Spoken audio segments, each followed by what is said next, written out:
remarks that don't necessarily have to be recorded.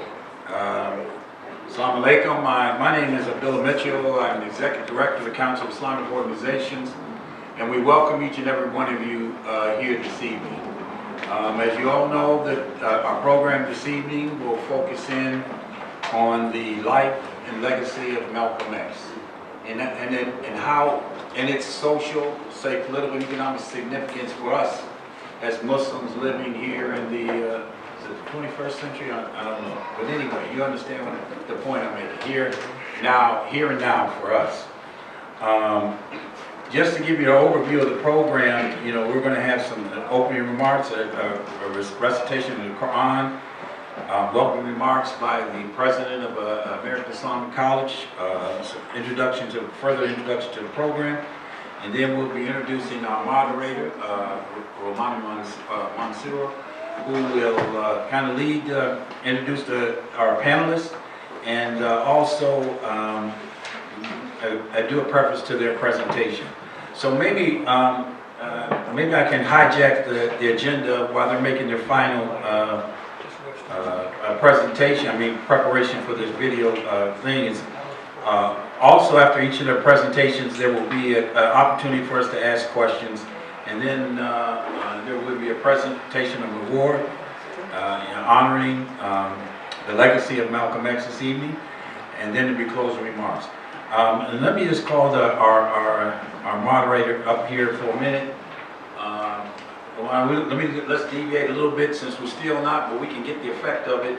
Can we just take this as an opportunity to introduce our audience to the members, to the audience, and then when we actually record it, they don't have to spend as much time for that. So at least we all know who they are and what they're looking to bring tonight. Steve, good night.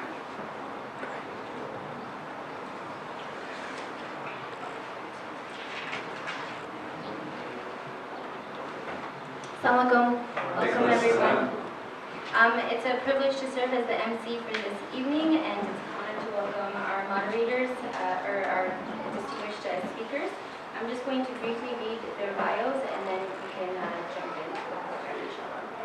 So I have Dr. Jalil Abdul Adil, who is an associate professor, of clinical psychology at the University of Illinois at Chicago. Dr. Abdul Adil graduated from Howard University in 1988 and then arrived in Chicago, where he also studied at DePaul University and graduated from there in 1989.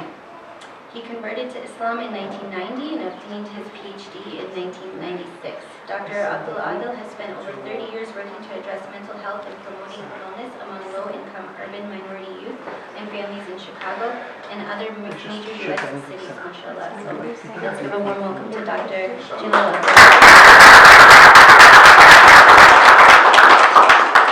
Also with us we have Imam Charles.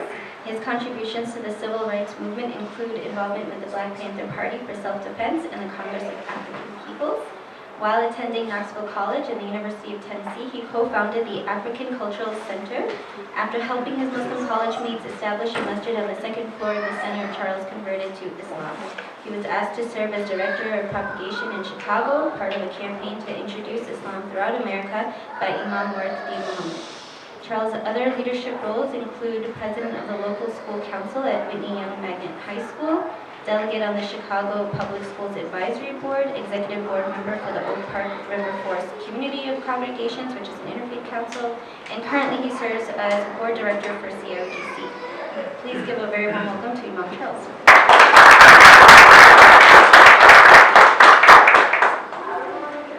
Finally, we also have with us Brother Harris Sadruddin. He is a Southside Chicago native, majored in history, and has worked at various institutions in recruitment and the nonprofit sphere. Currently, he is a diversity and inclusion specialist for Shure Incorporated, a company well known for its high-quality microphones. Born to a Christian mother and Muslim father, Khair accepted Islam in college. An avid reader, storyteller, and history buff, Khair is a walking library of knowledge for all things Black history, sports, and Islam. He grew up listening to Malcolm X's speeches and can recite many of them by heart. In his spare time, Khair loves watching sports, baking, spending time with his wife, 5-year-old daughter, and 2-year-old son, and watching his favorite movie, Malcolm X. Well,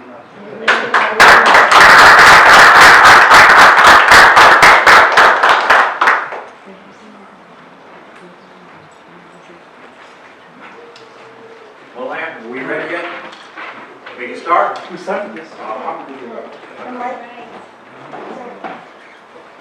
So, the mic that I gave you, that one, use that. Assalamu alaikum. Welcome to this evening's program, exploring the life and legacy of Malcolm X and what it holds and holds for us as Muslims here in the 21st century. We want to begin this program first, as we do most of our programs, with a recitation of our Quran, and our reciter this evening will be Masood. Brother Masood, would you come forward, please?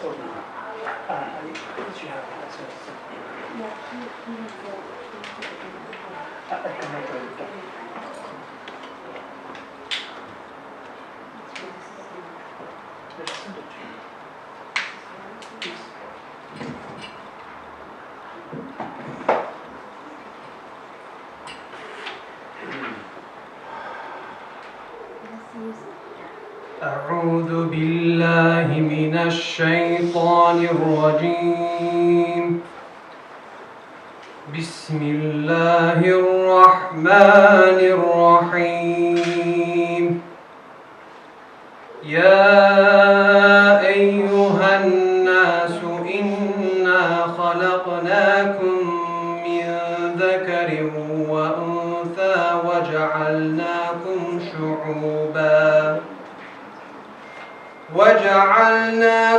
شعوبا وقبائل لتعارفوا إن أكرمكم عند الله أتقاكم إن الله عليم خبير قالت الأعراب آمنا قل لم تؤمنوا ولكن قولوا أسلمنا ولما يدخل الإيمان في قلوبكم وإن تطيعوا الله ورسوله لا يلتكم من أعمالكم شيئا إن الله غفور رحيم إنما المؤمنون الذين آمنوا بالله ورسوله ثم لم يرتابوا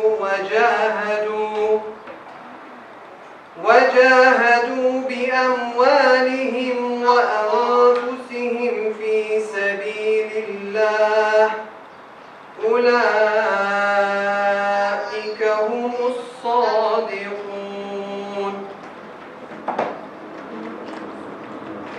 O mankind, indeed we have created you from male and female and made you peoples and tribes that you may know one another. Indeed, the most noble of you in the sight of Allah is the most righteous of you. Indeed, Allah is knowing and acquainted.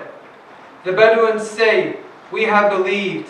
Say, you have not yet believed, but say instead, we have submitted, for faith has not yet entered your hearts. And if you obey Allah and His Messenger, He will not deprive you from your deeds of anything. Indeed, Allah is forgiving and merciful. The believers are only the ones who have believed in Allah and His Messenger, and then doubt not, but strive with their properties and their lives in the cause of Allah. It is those who are the truthful. Sadaqallah.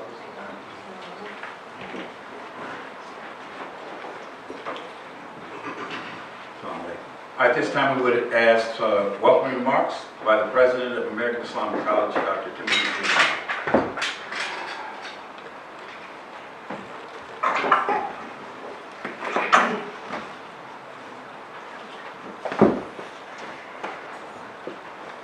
Assalamu alaikum.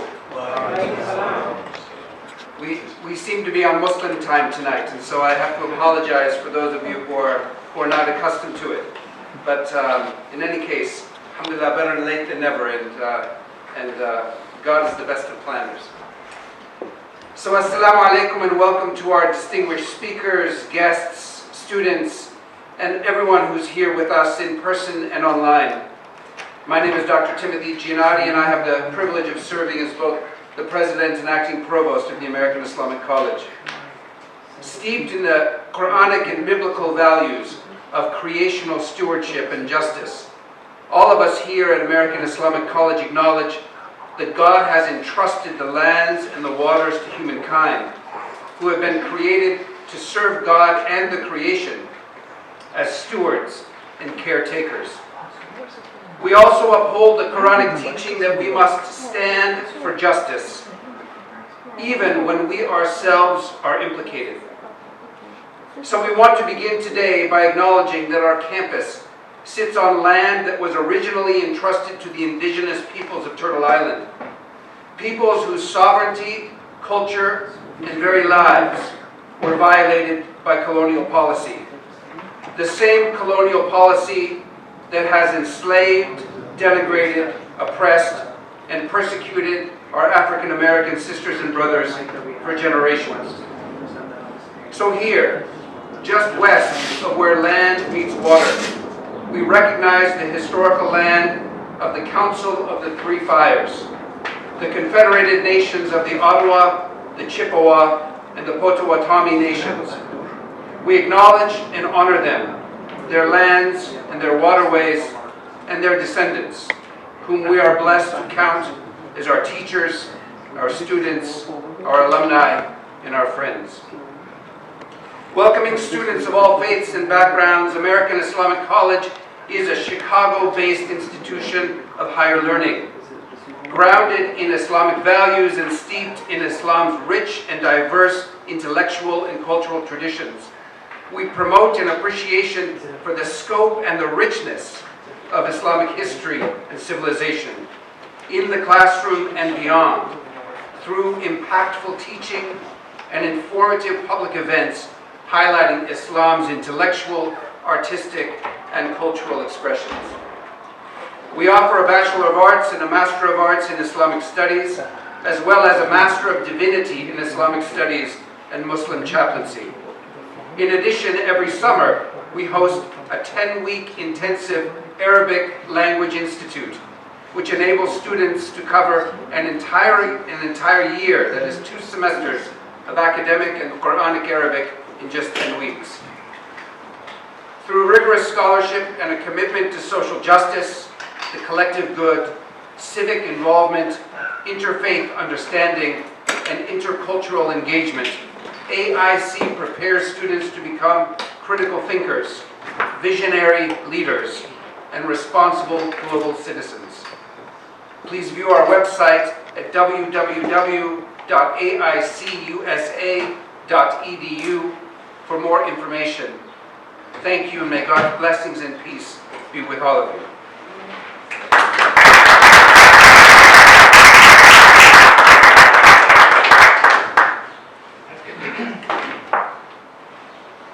It is now my role to kind of set the framework for this evening. And I want to feed off of the comments that Dr. Giannotti shared with us just moments ago, that there's a commitment to social justice. This program for CIOGC, the Council of Islamic Organizations of Greater Chicago, is rooted in our commitment to social justice. This program, based on our participation with American Islamic College, also reflects the college's commitment to this community for advancing social justice for those less privileged, those that are left behind, those voices not heard. But this evening's program is not merely another effort to advance discussions on social justice. It's not a further demonstration of our commitment to social justice. Rather, this evening's program, as our panelists will inform us, this is really about how the life, the legacy of Malcolm X really demonstrates the benchmark for each and every one to live, as best reflected in the life of our Prophet, Muhammad sallallahu alaihi wasallam. here was an individual, Prophet Muhammad ﷺ was committed to the poor, sacrificing his personal wealth and all those to make sure that the poor were not left or neglected. He was also committed to social justice. We know from his biography, his life, that he sacrificed his economic, political, and social well-being for the sake of advocating for those who had not, those who were marginalized. That became a benchmark for all of us to live. And so too, as we will learn tonight, was the life of Malcolm X, a modern version of the Prophet Muhammad ﷺ in terms of a commitment to social justice and in terms of his commitment for those who are less fortunate and have no voice. So at this particular time, I will call for our moderator for the evening, Romana Mansour, who will now lead this panel of our panelists in the discussion relative to the life and legacy of Malcolm X. Romana.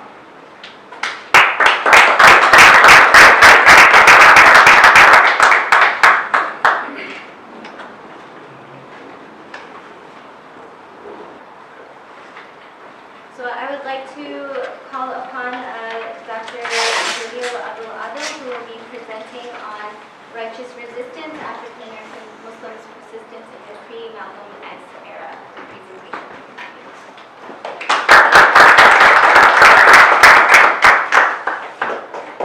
أعوذ بالله من الشيطان الرجيم. بسم الله الرحمن الرحيم. الحمد لله رب العالمين. والصلاة والسلام على سيدنا محمد وعلى آله وصحبه وسلم. رب اشرح لي صدري ويسر لي أمري واحلل عقدة من لساني يفقهوا قولي. أما بعد. السلام عليكم ورحمة الله وبركاته. So I've entitled my brief remarks as Righteous Resistance to put Brother Malcolm in the context of a continuous struggle for Islamic justice from the time of the Prophet ﷺ until today.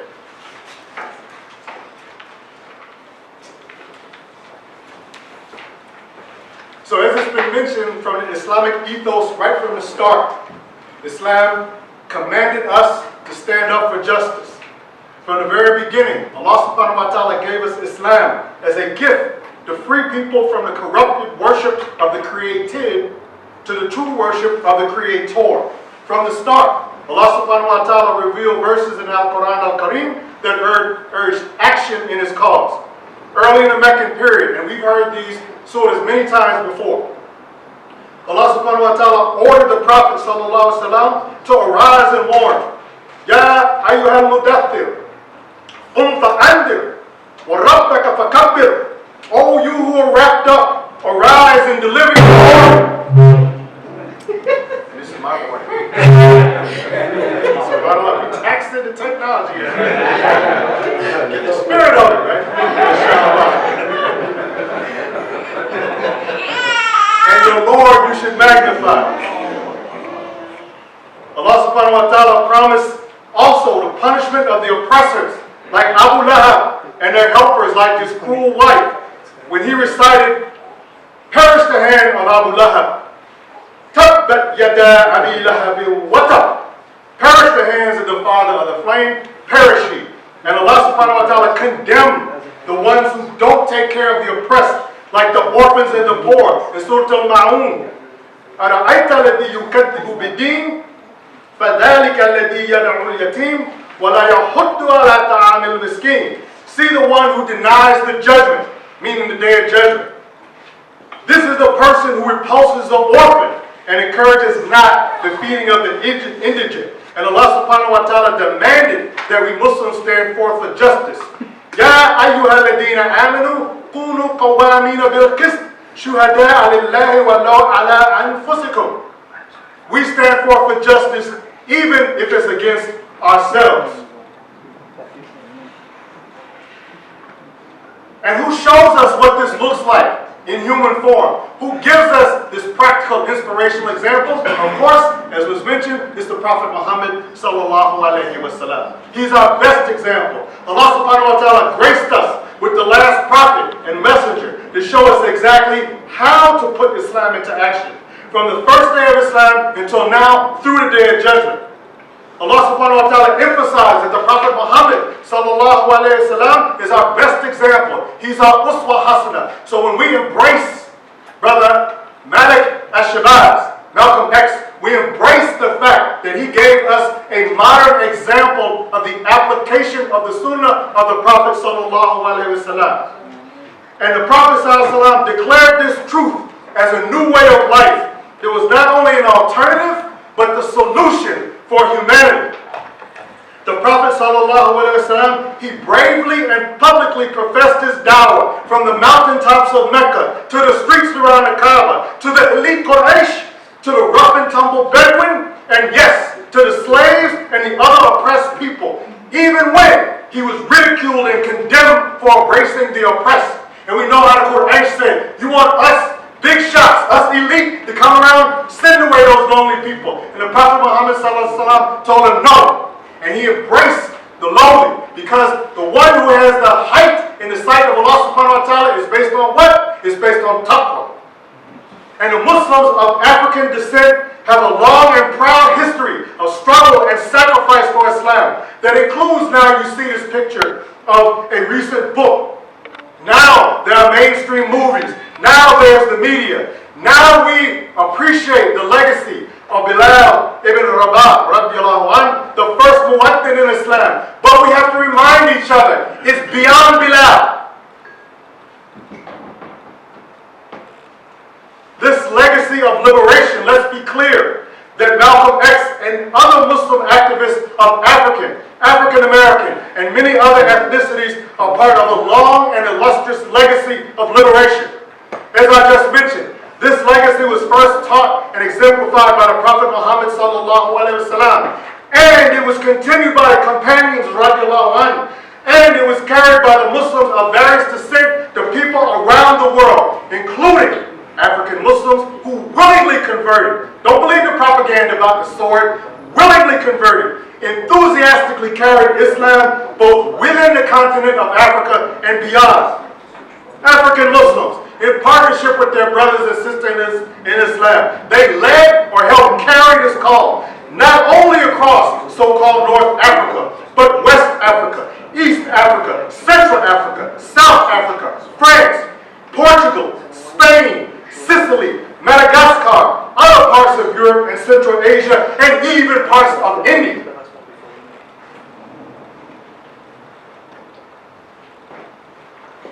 And once you know your place in front of Allah subhanahu wa ta'ala, you know you're the slave of the Creator. You'll never be the slave of the created. This gives us a sense of a righteous resistance. Now, despite this noble history, as we know, many African Muslims were kidnapped, enslaved, and brutalized when they were brought to the U.S. as part of the infamous transatlantic slave trade. But despite these inhuman conditions and torturous treatments, these Muslims of African descent maintain a heroic and a heroic resistance throughout the history of American slavery. These Muslims resisted before they came by fighting or escaping from the ship, some of them just even jumping overboard because they refused to be brutalized and made something into chattel slavery. They took over ports and ships like the 1760 Takis Rebellion in Jamaica and the 1839 Amistad Rebellion in Cuba. Muslims were so well known for their righteous resistance based on Islam, based on Aqidah, based on bowing down to nothing and no one but the Creator, that the Spanish crown tried to ban any Muslims from being brought to this country way back in the early 16th century. And one of the most famous slave uprisings in the history of the Western Hemisphere, and I'll suggest to you, the first uprising in the so-called New World, when the Europeans got here, was the 1522 uprising by African Muslims on the island of Hispaniola, which was governed, ironically, by Christopher Columbus' son.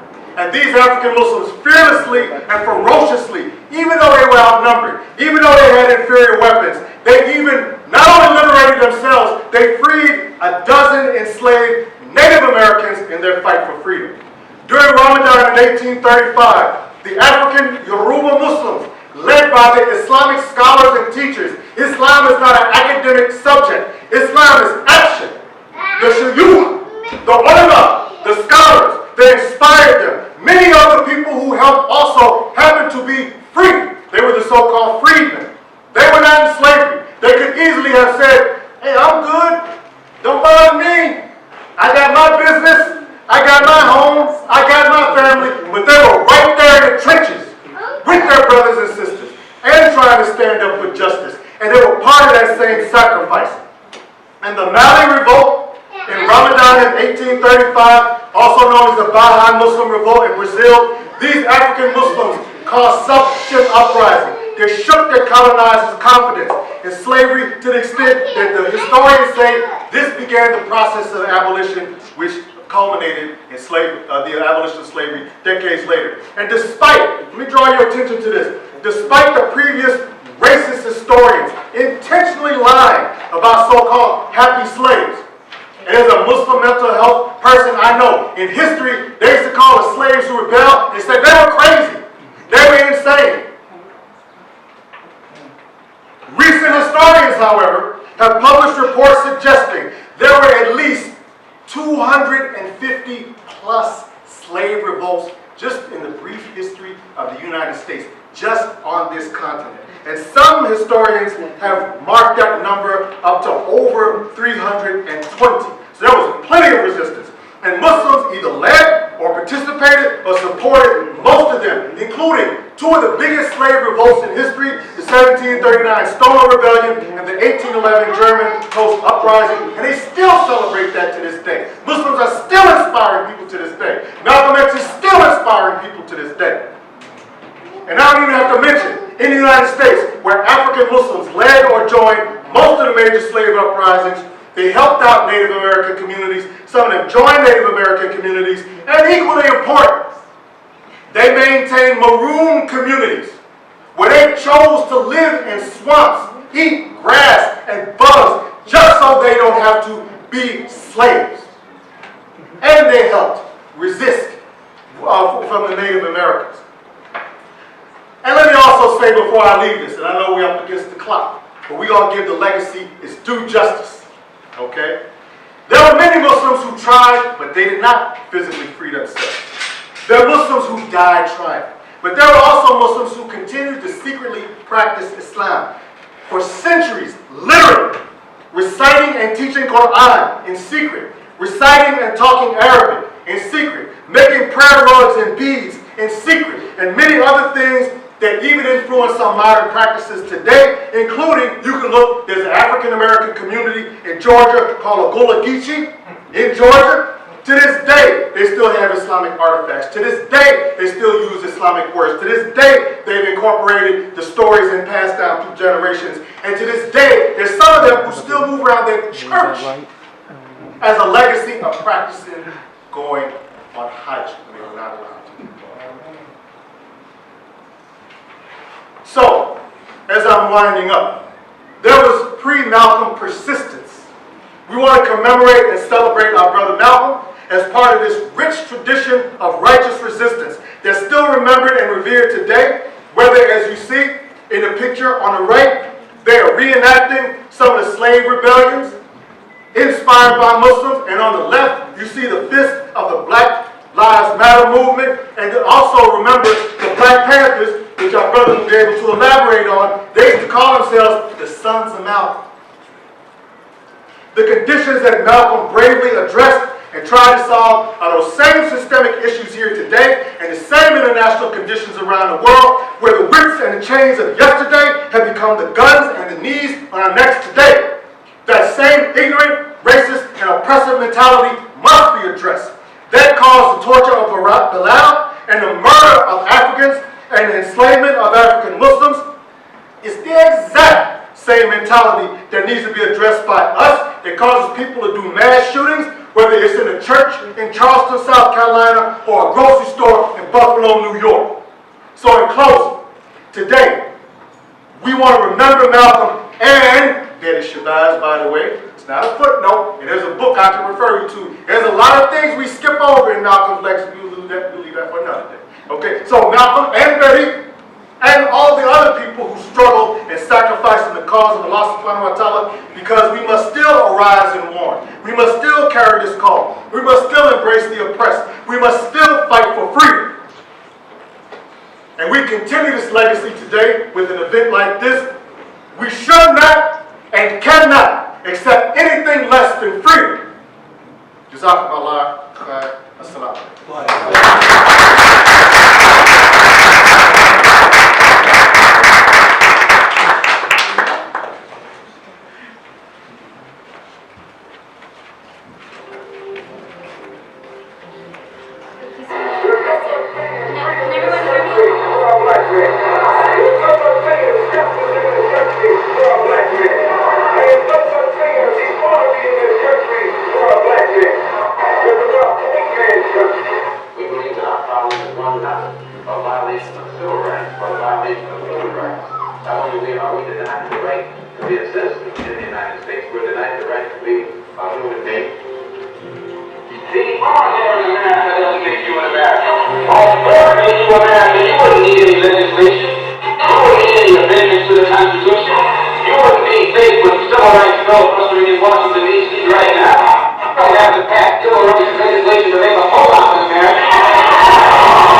Praise be to God, the cherisher, sustainer, guardian evolver of all the worlds, most gracious, most compassionate, the master and sole judge on the day of judgment.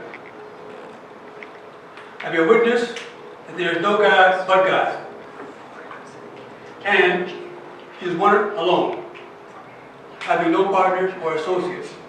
There is nothing comparable to Almighty God. And I bear witness that Prophet Muhammad is His servant and final messenger, to whom the Quran was revealed, and he is the seal of the prophets. May God's peace and blessings be upon him, his family, his companions, the righteous servants of God, all. Ameen. Amen. To fully comprehend the impact of Brother Malcolm's leadership in America and the world, I will conduct a brief examination into his origin story. And much has been written and said about Malcolm, and a lot of his speeches are available. But in order to really understand the man and his legacy, we're going to delve a little bit into his metamorphosis, which made him such a great and transformational leader. Malcolm's parents, Earl and Louise Little, provided a good family life for their children. Also, they held leadership positions in the United Negro Improvement Association, led by Marcus Garvey. They moved from Omaha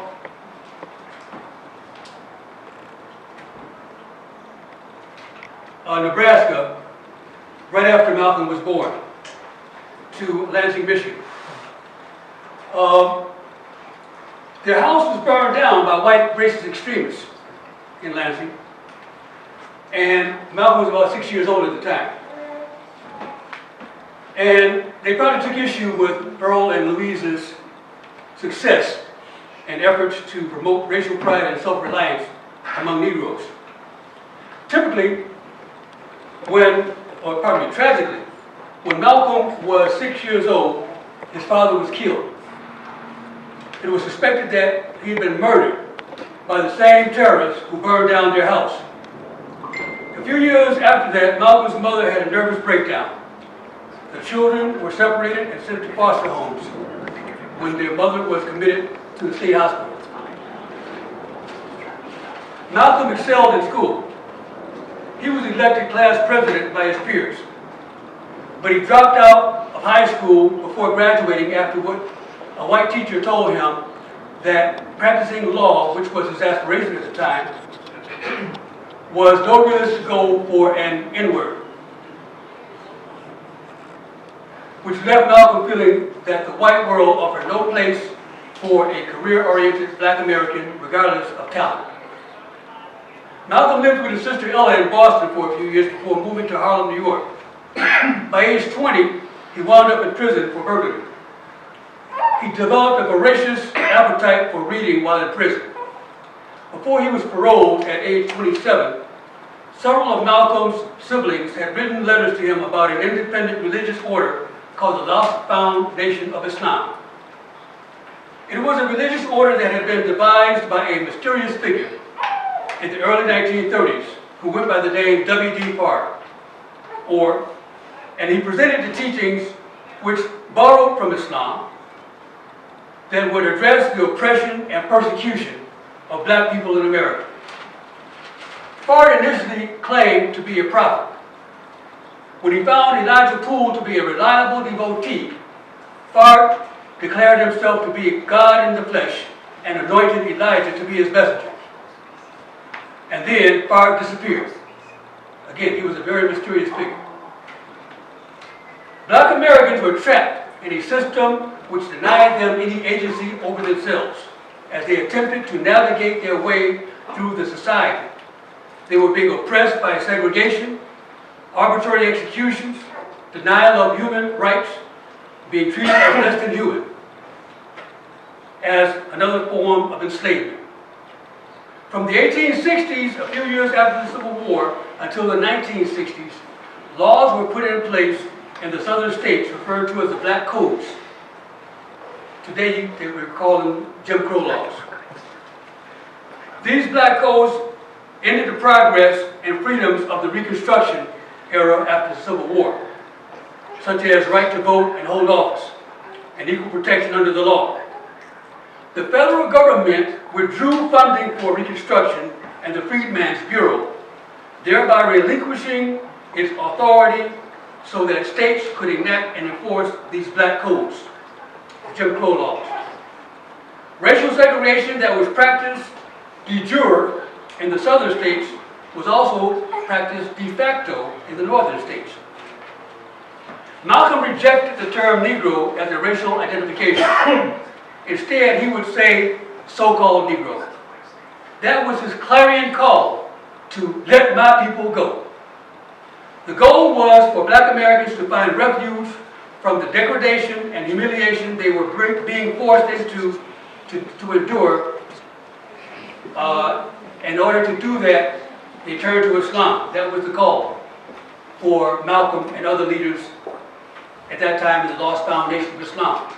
When they looked to black people, they would call them lost founds. They say, you belong to Islam. Come to Islam.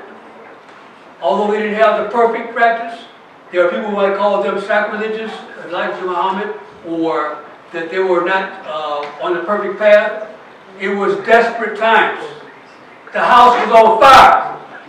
And somebody came up with a plan to get us out of that burning house.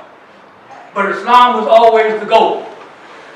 The religious dimensions of the Lost Foundation of Islam narrative centered black Americans as being God, the original man, in order to dispel their belief that God is a blonde-haired, blue-eyed white man. Psychologically, we were in slavery. This served as a sort of placeholder to wean black Americans away from the false narrative which renders them to be spiritually and psychologically subjugated to white people. This placeholder or mythic substitute also served as a sort of cocoon or incubator that allowed black Americans to examine and unpack their own cultural baggage, rather than to be subjugated to cultural baggage of others in their quest for Islam. Malcolm X challenged the status quo in a manner that was heroic and impressive. It was cathartic. Whether people admired him or despised him, everyone was moved by the way Malcolm was able to break things down and make it plain. Just before being assassinated, Malcolm was joining forces with leaders across the civil rights movement as well as leaders throughout the African continent and the Middle East. He was preparing to take up the case for human rights at the United Nations, saying, "We will never be recognized as citizens in America until we are first recognized as human beings." There were many other groups who were trying to do the same thing in terms of establishing land for African Americans, because as long as we were segregated, Malcolm and people of his group were saying we may as well be separate and have our own land so we could do for ourselves and be self-reliant. In closing, at the eulogy for Malcolm X, many of you know the famous celebrity couple Ruby Dee and Ossie Davis. Ossie Davis gave the eulogy and he proclaimed that Malcolm was our shining prince. He was our manhood. Thank you.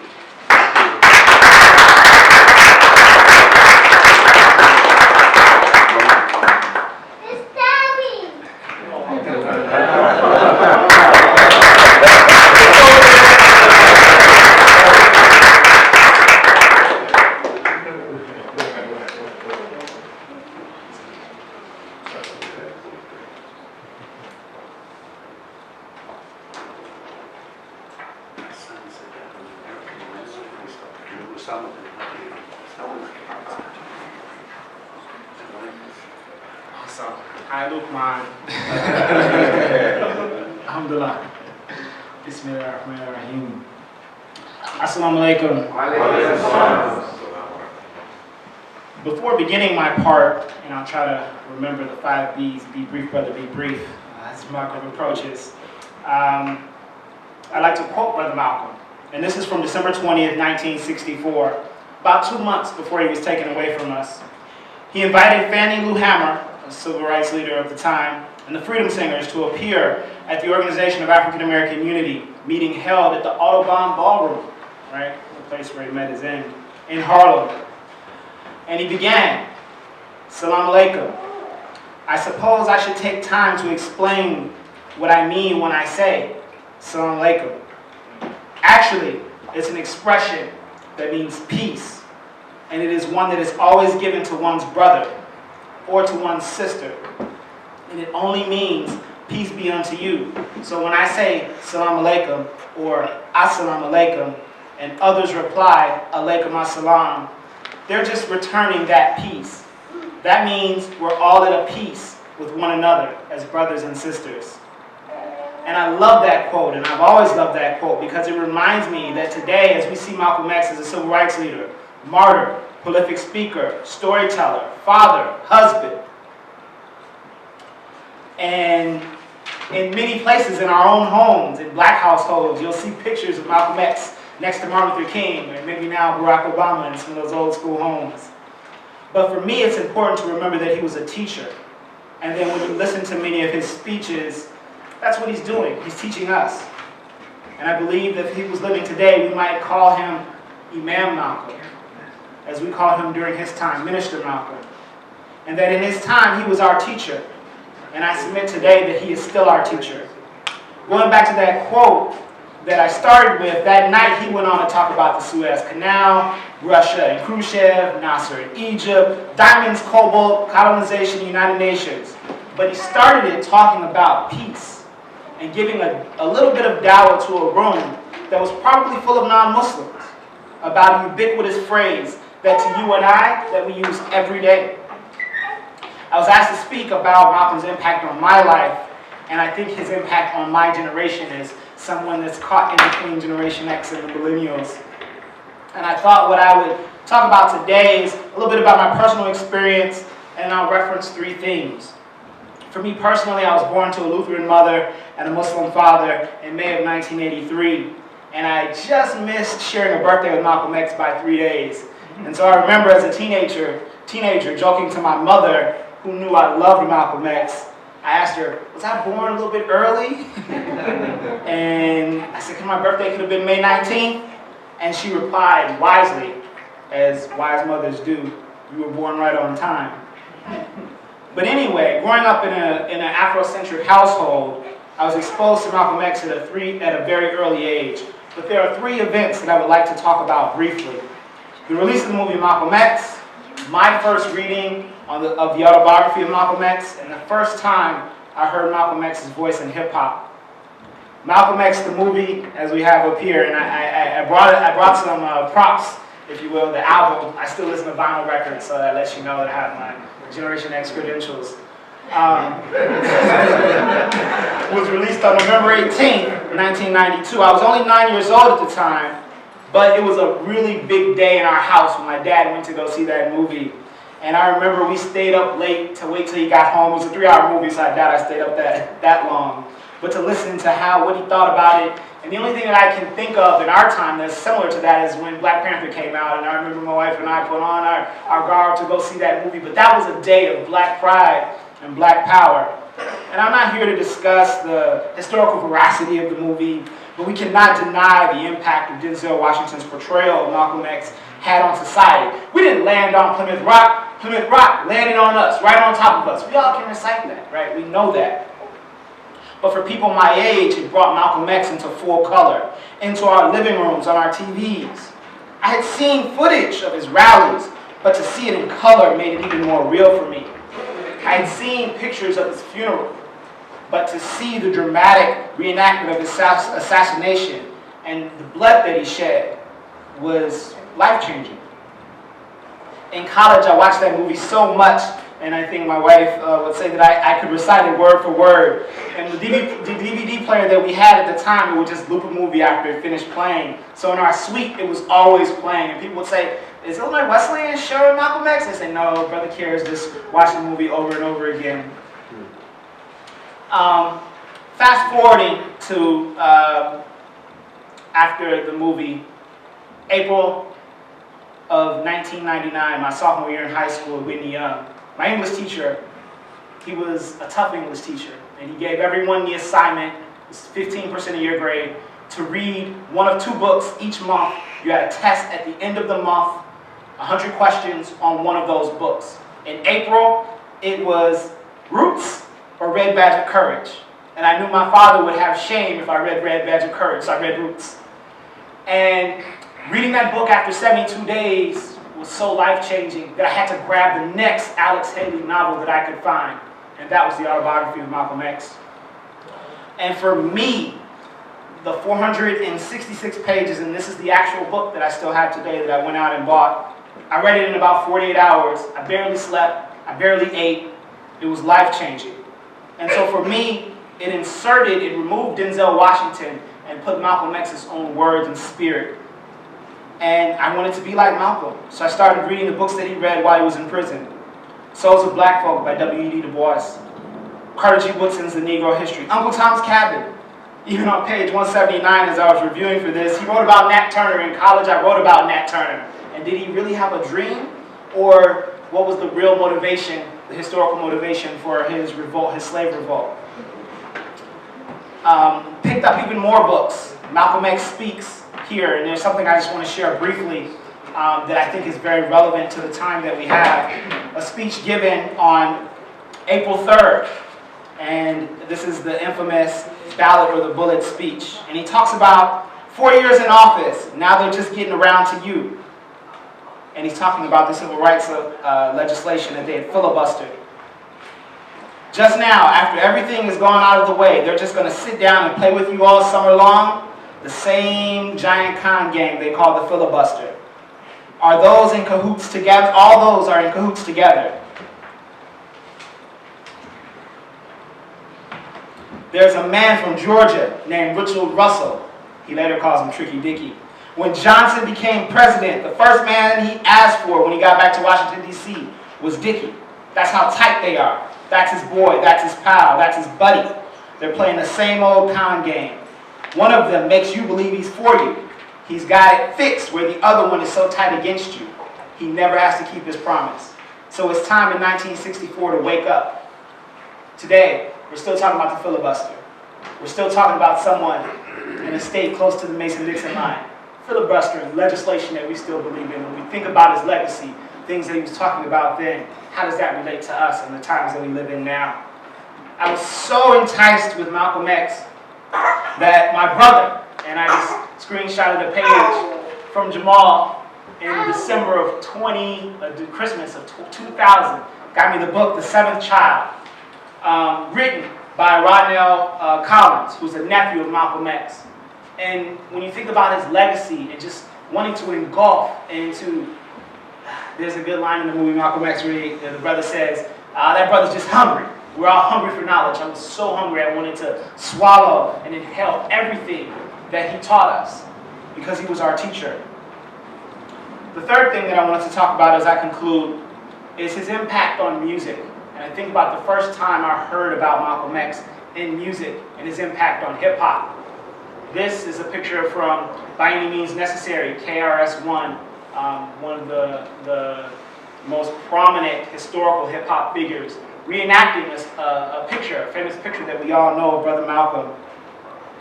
But the song that I heard is a speech that he gave where he says, and this is from a song called Malcolm by Ghostface, they try to project an image to the public that all of this, and he's talking about rioting in Harlem, is being done by thieves and thieves alone. They ignore the fact that this is not thievery alone, but it's a corrupt, vicious, hypocritical system that has castrated the black man. And the only way we can get back at it is to strike at it the only way that we know how. And this song, this clip played throughout the course of the song. And I remember the song is not the most positive song in the world, I'm going to be honest, but just listening to that over and over and over again, how many millions of African Americans, of Latinos, of white high schoolers listening to rap music are learning about Malcolm X, sometimes not even knowing that they are. The impact that he had on culture, that he has on culture and hip-hop. And I'll move away from some of the other quotes as I conclude here. But Raekwon, one of the members of the Wu-Tang Clan, said, "He made us use our most powerful weapon, the mind. He made a super impact on every artist. Every time I take a picture, and that index finger points to my mind, that was Malcolm." So as I conclude, I want to challenge you all to think about the impact and the legacy that Malcolm X has had on your lives.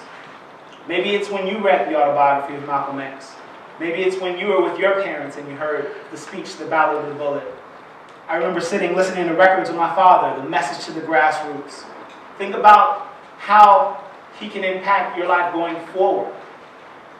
And finally, I always laugh and joke, but I think it's relevant. There's a good line in the children's book series, Harry Potter, where one of the characters says, "The ones that love us never really leave us." And we know for certain that Malcolm loved us, and thus he has never left us. Jaleel,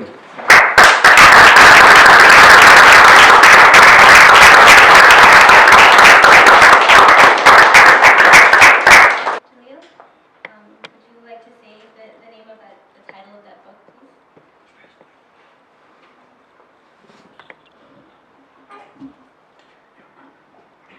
Assalamu alaikum. Actually, I think we can share some of our best references afterward. Full disclosure, I just found that book a few months ago. I'm actually finishing it up now. It's thick. And I don't remember the name, though I can tell you all about it. I do remember that it caught my attention because you don't have many books which bring a balanced perspective to the Shabazz household. And for all the things that Brother Malik did We do know from the example of Prophet Muhammad sallallahu alaihi wasallam that you must have a life partner that is mutually supportive. And we saw the example, even though it's a quiet example, of Betty Shabazz, and I'm very happy that she got her own book.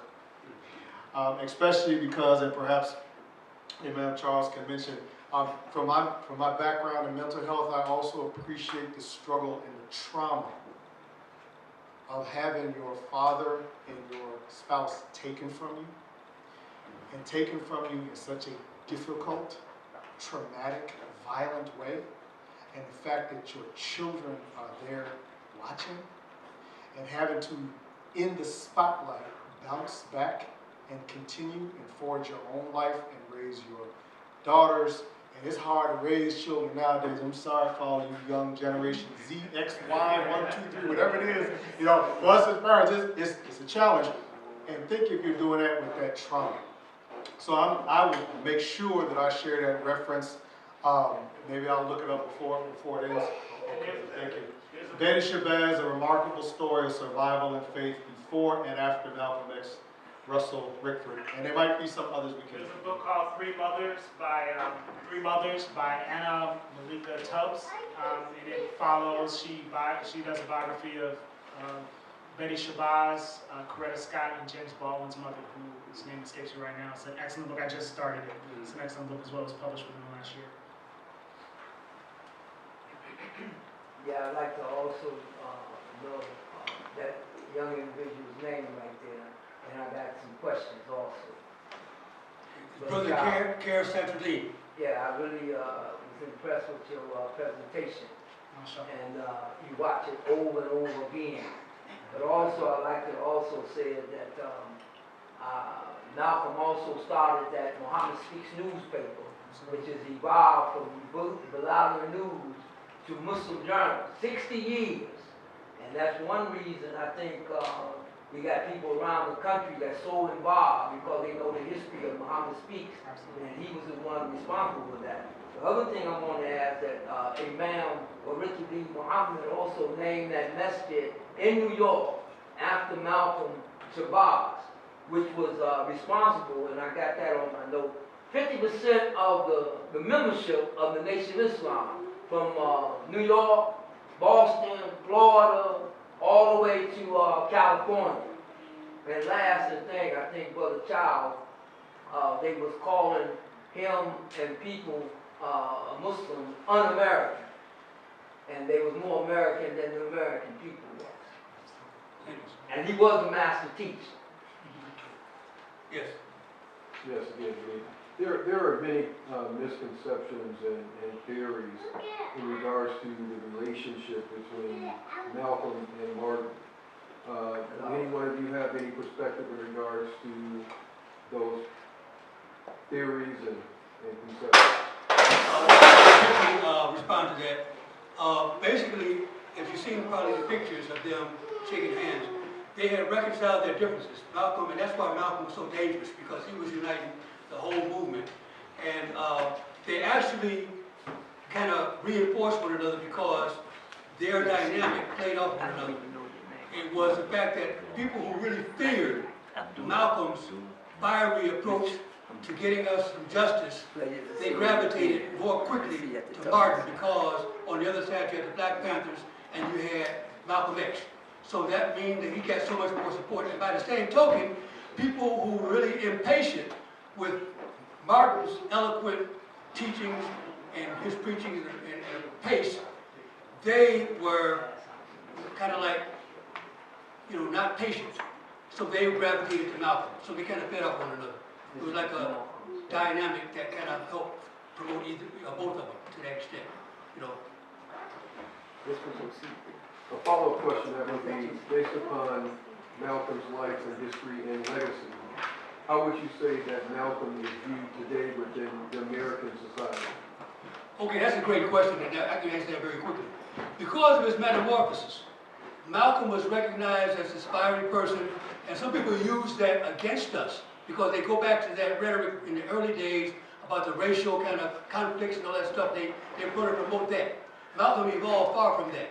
So he came to the point where he understood Islam truly, which is a universal religion that was for all people. He suggested that really the answer to our race problem is that if all people understand Islam, including white people and people of all cultures and races, that will be help them. That will be like a medicine to help cure the evils of racism. Islam will be the key because people know about Humanity Hajj and it's a universal approach to understanding humanity. So he came full circle, but the people want to keep us stuck to some of the more divisive issues that were being dealt with in his early period, but he metamorphosized way beyond that. Thank you. We'll take one last question so we can keep to time and pray Maghrib Salah, but there will be ample opportunity after the program to also continue the discussion. Do you have a question? I do. Sorry. I have a question regarding, we know what's happened in the last 50, 60 years, 300 years, but where do you see this going in the next 50 to 100 years, considering where American politics are going today with critical race theory, abolishment, and all of that? Where do you see his message resonating in order to continue to create change when we continue to see these obstacles in front of us? So. We'll do a quick round robin. I'll start off by saying that there's an excellent book by Dr. Sherman Abdul-Hakim Jackson called Islam is the Black American, looking towards the third resurrection. And he comes to the conclusion in that book in terms of where we're going with that. So it would take too much to elaborate on that, but it really looks like we're coming back to another glory period because we just came out of a slightly golden era where we had peace. Not perfect peace, but compared to what we're going through right now, you know, back when I was growing up was a beautiful time. And I thought it was conflict, but it was compared to now, it's crazy right now. So that's my answer.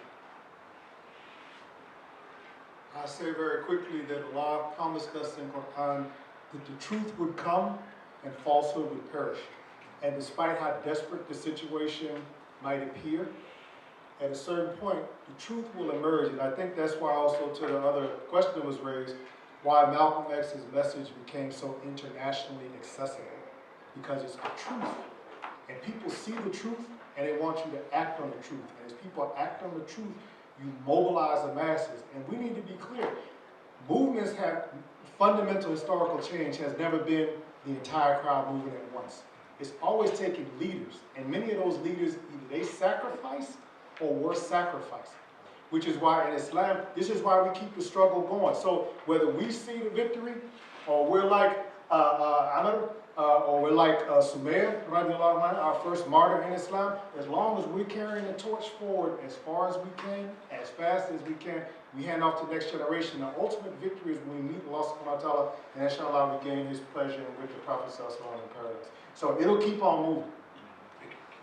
And I'll just briefly end, and I was looking for the exact quote, but it's also depicted in the movie Malcolm X as well, where Elijah Muhammad, an honorable Elijah Muhammad, is teaching Malcolm a lesson, and he has a glass of dirty water that he poured ink into and a glass of clean water.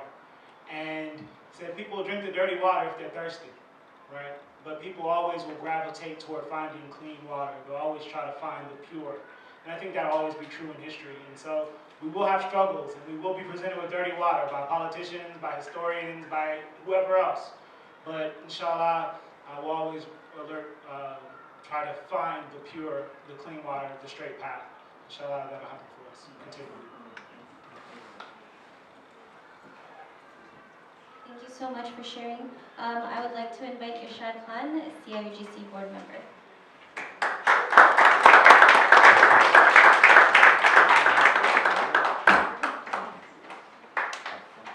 Assalamu alaikum, everyone. What an evening it is. It has been my honor to be here with you all, and especially with these esteemed panelists today. I want to thank you all for joining tonight. It's a special night for all of us, especially for the Council of Islamic Organization of Greater Chicago. We are celebrating 30 years this year, so it has been more special for us and more special for this day, especially because we are honoring the life and legacy of Brother Malcolm X. And I want to thank you all for joining us to be part of this legacy. And inshallah, the commitment that we're going to make is we're going to continue working on this legacy to be continued with the work that we do day in and day out, inshallah. And also I want to thank American Islamic College for hosting us today on this special occasion. And this has been a really special occasion as this evening really tribute to the memory of Brother Malcolm X and his leadership, his sacrifice and contribution, which will continue to inspire us all. The role of the Council of Islamic Organization of Greater Chicago in the year of 2015, with the leadership of the council and the state senator Jackie Collins of the 16th district at that time, worked together to pass a resolution in the state of Illinois to call today, May 19th, as a Malcolm X Day. So that has been the contribution of the council working and assigning a day of Malcolm X in the state of Illinois. So I want to thank the leadership at that time of the council to create that environment and make sure that ongoing, this will be the day, Malcolm X Day on May 19th going forward. So thank you all for being part of that, and thank you for the leadership at that time. Tonight, the council is so proud to present its first Malcolm X Courage Award to preserve the legacy of Malcolm X as an advocate of racial justice. I'm so honored and humbled to announce the recipient of this first inaugural award today is Dr. Fareed Muhammad for his lifetime achievement of body of work in education, community development, and social justice. The council this day is also presenting Dr. Fareed Muhammad with the proclamation celebrating your life, achievement, and your accomplishments. I'm so inspired reading your bio. I don't think we're going to stay whole night to read your bio for your accomplishments, but I'm going to highlight a few to introduce you for your award. As an executive director of Al-Ham, which is the International Human Rights Association of African Minorities, a United Nations non-governmental organization, Dr. Fareed has fulfilled Brother Malcolm X's promise to take this case to United States and United Nations in pursuit of human rights for African Americans and others who are oppressed individuals in African American community. Dr. Fareed has taken this mantle of the leadership on behalf of Brother Malcolm X to the quest to obtain the human rights and dignity for his people. Dr. Fareed Muhammad was born and raised and educated in Harlem, New York. Dr. Fareed undergraduate studies in psychology. His graduate course covers the field of clinical psychology, criminal justice, international studies, with the primary focus in higher education, administration, and management, and secondary concentration in cooperative international study of education. Dr. Fareed Muhammad, having also been developed an extensive grassroots experience in community organization, has served as the Dean of Ministry of Education of the Muhammad University of Islam, subsequently Sister Clara Muhammad School Systems. He also served on the faculty of the State Universities of New York, Rutgers University, Bradley, City Colleges of Chicago, Governor State University, and Chicago State University. He has recently been retired from East West University of Chicago, and he has served as a former Dean of Division of Art and Science and the Chairman of the Department of Behavioral Social Sciences. While serving at East West University for over 15 years, he managed a multi-million trial and the Title III grant through the U.S. Department of Education. These competitive bond federal funds and aim primarily to help and assist predominantly underrepresented local income, low income, and first generation students in completion of their undergraduate. He sits on numerous boards and associations, and he served on international and domestic educational institutions, including this American Islamic College. Brother Fareed Muhammad has traveled extensively throughout Africa, Europe, Middle East, Canada, and Caribbean. He's presently a director of Core Planning Group for an office as HBCU Development of International Corporation. Please join me in welcoming and presenting this award on behalf of the Council of Law.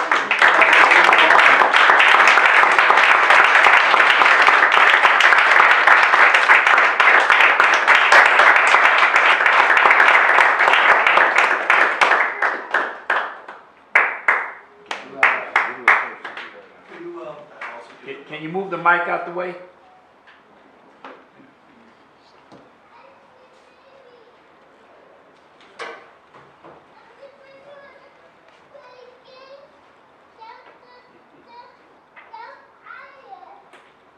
And also,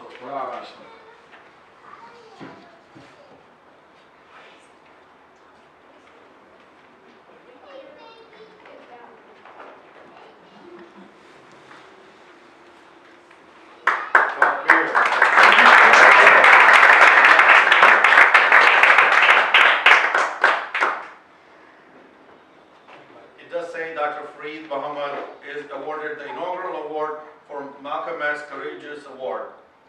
Thank you so very much.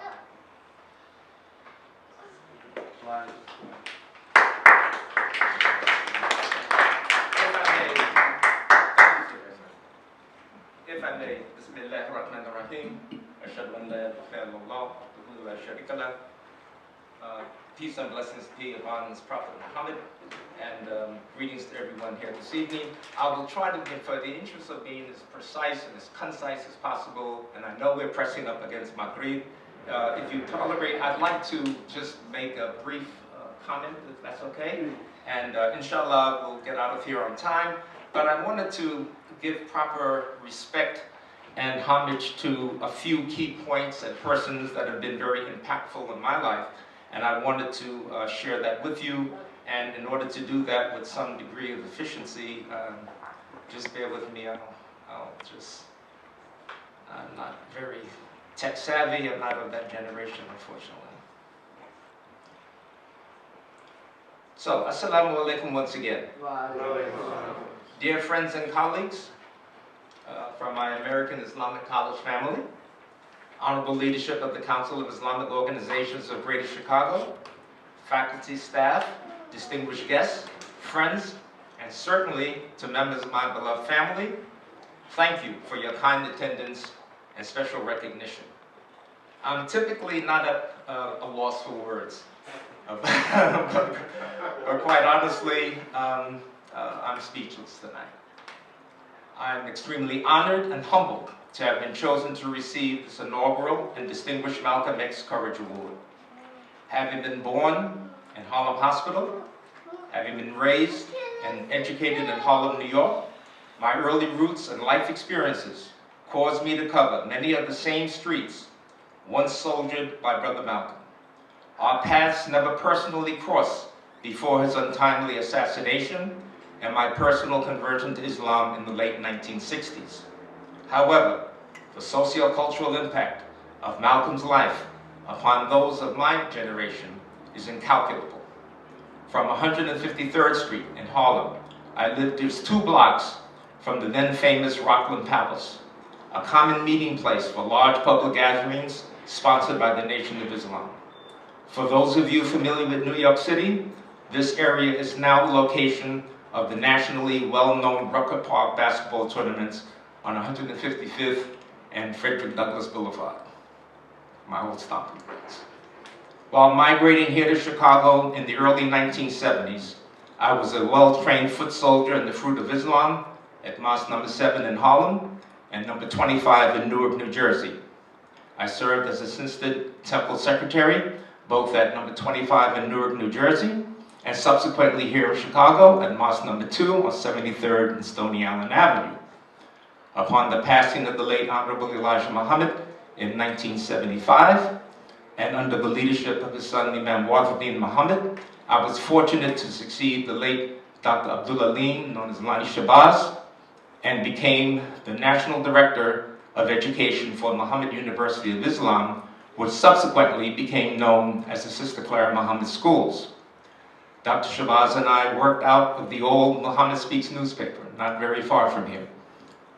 That building, we also worked out of the current Mosque Mariam on Stony Island Avenue, and the National House, which is still located in Hyde Park. And for many of us at that time, Malcolm and other righteous brothers and sisters served as our North Star. As is clearly evidenced by any social standard, the scope and depth of Brother Malcolm's contribution to the mission of Islam in the United States and particularly his impact among people of African descent everywhere, cannot be overstated. His brilliance, sincerity, and dedication to human rights and social justice are well known. Though appropriately and brilliantly covered by our earlier speakers, Brother Jalil, Brother Imam Charles, and Brother Kair, let me re-emphasize the important work Malcolm started before his untimely assassination on February 21st, 1965. He had announced the establishment of the Organization of African American Unity, or the OAAU, at a public meeting in Harlem's now famous Audubon Ballroom on June 28, 1964. The OAAU was a Pan-Africanist organization modeled after the original Organization of African Unity. Along with the late Dr. John Hendrick Clark, Malcolm wrote the Basic Unity Program for the OAAU. It consisted of 5 elements as follows. 1, restoring communications with Africa. 2, reorientation, learning and reading more about Africa and its culture and history. 3, education. 4, economic security. And 5, emphasizing the right for self-defense. He encouraged people of African descent to strive for the protection of their human rights and social justice under the then UN Charter of Human Rights and the Constitution of the United States. Suffice it to say that time does not allow us to explore the deeper, prophetic, and long-term implications of his then visionary position. In truth, it is from this historical and socio-political context that the organization that I now proudly chair have their roots. The International Human Rights Association of American Minorities, or ICRAM, which is a UN non-governmental organization in consultative status with the UN's Economic and Social Council, and the Office of HBCU Development and International Cooperation, we proudly stand as twin columns, striving to support the foundation of human rights, social justice, and fair access to educational opportunities, particularly for persons of African descent. In closing, I would like to take this opportunity to recognize and share this distinguished award with a now deceased but very dear friend and colleague, Dr. Yusef Naim Clyde. Dr. Clyde was key principal and co-founder of ICRAM. He worked directly with the AOU and Brother Malcolm and was one of his chief consultants. Dr. Clyde was born in 1935 among the Willa-Geechee people in the South Sea Islands of South Carolina. He was the first chairman and co-founder of ICRAM. I succeeded him.